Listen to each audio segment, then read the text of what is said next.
Hey guys, it's Derek from Pacific Coast Auto here in Japan, and we're taking a look at a Nissan Pulsar GTI-R. And if you've never heard of this car, this is going to be quite interesting for you because this is one of the coolest cars that Nissan ever made. So let's have a quick look here. I'm going to explain more about it in a second, but this one was bought from auction for export to the USA under the 25-year rule. So the engine is an SR20 DET, so that's a turbocharged engine, the same one that came in the 180SX and the Sylvia here in Japan. In this case, you have a giant top mount intercooler and a cheese grater to feed that intercooler. The engine is different from the Sylvia one and is probably the most race-ready version of the engine. You can probably hear that it sounds more clacky than normal. That is typically how this engine sounds. It is not the same as the SR20 because instead of hydraulic lifters, this uses solid lifters. That gives you a lot tighter clearances inside the engine for better power and better longevity, or I guess higher RPM without having deflated lifters, which could be a really bad thing. And so more race-like engine, like the Skyline GTR engine. The problem with solid lifters is, number one, they're noisy, and number two, you have to shim them every once in a while, and so this one sounds like it needs some shims. We also have aftermarket suspension here, aftermarket air filter, and we have a thingy over there. The turbo itself, I don't know if it's the original one. It says Garrett on the side of the turbo, but I believe that these came with a Garrett T27 turbo from the factory, but I don't know. Gonna have to check it when the vehicle lands. Gonna lower the hood here. And coolant and oil both look good and normal, which is good because the rest of the vehicle is a little bit rough on the outside, but that's the GTR that you're going to get these days because these cars are really hard to find in good condition, even in Japan here. In fact, some countries they might be easier to find than in Japan, but since they're importable to the USA, they become a hot ticket item once again. This here's the auction sheet. Let me just I'm sorry, this is not going to the USA. This one is going to Canada. I'm folding over the top so you can't see the names. Here we go. Okay, so 1991 Pulsar GTI-R four-wheel drive. Kind of a perfect car to import to Canada because then you can sell it to the people in the States and make lots of money. It's an auction grade R with an interior-exterior D, so like I said, it's fairly rough. But it's a super valuable car in what it is because, and let me just explain it quickly, the turbocharged engine puts out 230 PS, so 220 something, 224, I think, horsepower, and then you get four-wheel drive, and it is the Skyline's four-wheel drive, but a special version of it that was only available in this car. And so it's a bespoke four-wheel drive system that runs similar to the Skyline's Atessa system in that it gives the power to the wheels that need it. 103,880 kilometers and 5-speed manual transmission. Aftermarket wheels, and they're actually Dunlop wheels by the looks of it, and I love them. They're a 14-inch wheel, but they totally fit the rally nature of this car. And this car is a real rally car. This is Nissan's homologation car for Group A rally. And so by the rules of the rally, you had to have 500 homologation versions and 5,000 sold to the public. This would have been one of the 5,000. I think they sold like 12,000 or 15,000 of these in total, but 500 of them need to be the real rally spec. This isn't one of those because it has AC and all those other creature comforts. Nonetheless, a very cool car. Okay, lowered down to the ground with lowered suspension, and here's the auction inspection notes, and there are a few of them, so bear with me here. Windshield rock chip, interior dirty, scratched, and wear. Core support and front inner panel dented because it's been in an accident. That's what R grade means. Not a salvage title, an accident, and they are different. Sometimes it's a very mild accident. You have to read these notes to find out, though. Right rear inner panel and rear floor dented. Right door underside section dent. Rear spoiler paint fade, dashboard cracked and monitor put onto it. Shift knob wear and ripped. Rear hatch damper doesn't work. Sun visor is ripped. Mirror covers scratched. That's these guys here. Wheels scratched, seat saggy, various scratches, dents, scuffs, and repainted sections and various aftermarket parts on the car. And then looking at the diagram here, we have paint peeling on the hood and on the roof. We have big dent and big scratch in this corner, some medium scratches here, big scratch over here, and the cover here comes off, and a U3 dent. That's the worst of it, is this one right here, which is a big ouchie. Okay, so let's do the once around of the car. All right. And so the car looks pretty cool. It's basically an EG6 Honda Civic with, well, it isn't basically a Honda Civic, but the same size car is what I mean. It's a 2-door sports coupe. That wing on the back is the original one.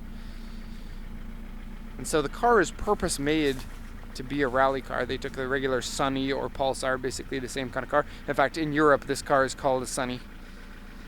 And then they were like, well, you know, we need to win some rallies, and so let's make a car that is pretty sweet. 4-wheel drive, fairly lightweight, small car. And let's give it a cheese grater on the hood. And that's definitely one of the defining features, is you have super vents that look really cool.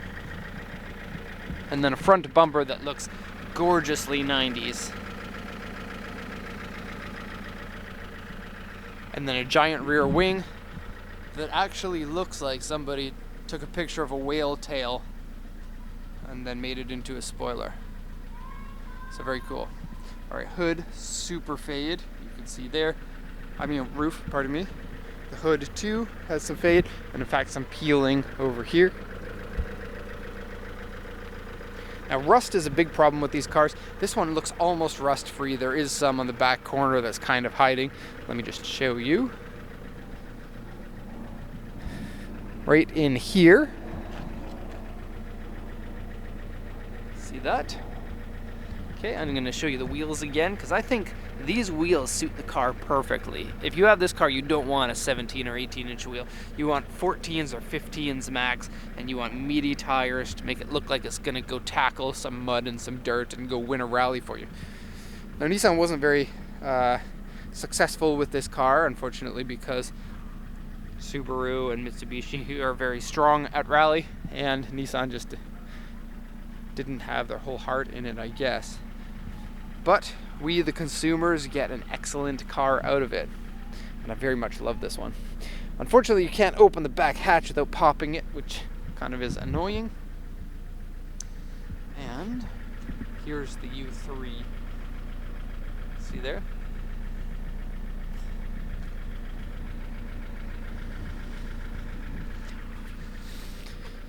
Okay, so I will show you the interior in a second. First, we're going to pop and open. And I love how they fit the spare tire in here, just by Lancia Delta style. Let's just put a cover on the spare tire. What other cars do this? It's like Toyota, not the Supra. The RX-7 does it too. It just leaves the tire there in the trunk, so you have to put things in and around the tire. I think that's fun. And it looks like this part here has been cut to modify, has it? I don't know. But you get 4 seats. 2 seats in the front are Recaro bucket seats, I believe. Let's open these super big doors. This door is a little bit saggy. It's doing the 80s car saggy door thing. But giant doors. Bit saggy on the liners on both sides, actually. See the bottom section down there. And then really easy to get in, even to the back, because of the big door openings here. The original GTI-R steering wheel.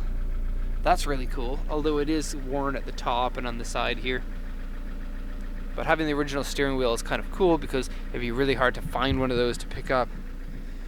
Recaro looking seats, even if they aren't actual Recaro seats. I don't really know. And then the driver's side has a mild rip in an area you would be able to sew it back together. It's a pulled seam here. See that? So you can just slip stitch your way in. And so people who don't go to home ec classes, I'm sorry, you can't slip stitch your car. That makes home ec a manly class. In the back we have turbo bits because the was installed, and misfiring system. The other day I couldn't remember the name of that. Anti-lag, which I'm just making a joke, but if a part of the turbo system is there and there's a spark plug next to it, an anti-lag is a system that ignites fuel into the exhaust to keep the exhaust spinning when you when you change gears, and it makes that sound that all the rally cars do. And so it would be fun if it had anti-lag. Well, it would be fun for like 200 kilometers, and then your engine would break, or your turbo would get eaten by your engine. Don't know what that is. It's like a valve for a tire. That's weird. Okay, standard back seats for people who like to go fast. Cup holder for people who like to go fast. I would not be surprised if this car could beat Skylines in a race. And the roof is really weird. I've noticed this on every one of these that we've bought. Listen again. And it rattles too when the engine's cold. Power steering is good. Shifting feels good. There's the rip. The clutch feels like an aftermarket clutch. It's heavier than a clutch typically would be, I think. It feels as heavy as a Skyline GTI-R clutch. Okay. This part is just irregular with extra gauges. Aftermarket head unit. Has been smoked in, I think. Has a turbo timer and a toll collection box. A stupid monitor and cracked dashboard. Heavily cracked. This is the sad thing about people who love 80s and 90s Japanese cars. There's a lot of them, especially Nissans, have cracky problems. You need to lay off a cracked dashboard. You can get a cover if you want to cover it, but finding a real non-cracked dashboard for this would be really tough. Okay, here's the rip and saggy visor. You could use a standard one from Pulsar, so that's not too bad. And then lots of brum. Listen. You can hear those lifters. There's nothing that's going to damage the engine, and you can make it better. And the nice thing about shimming an engine is you don't need engine-specific parts. Any shop that knows how to do it, which should be all the shops, but isn't in reality, they'd be able to do it for you with whatever parts that they have. Okay, so there we have it. One of the coolest cars that exists in Japan, and it's a car that not everybody knows. And so now if you watch this video, you know a little bit about it. You can go do your own research, and then you can become smarter than me. So thank you very much for watching, everybody, and have a nice day.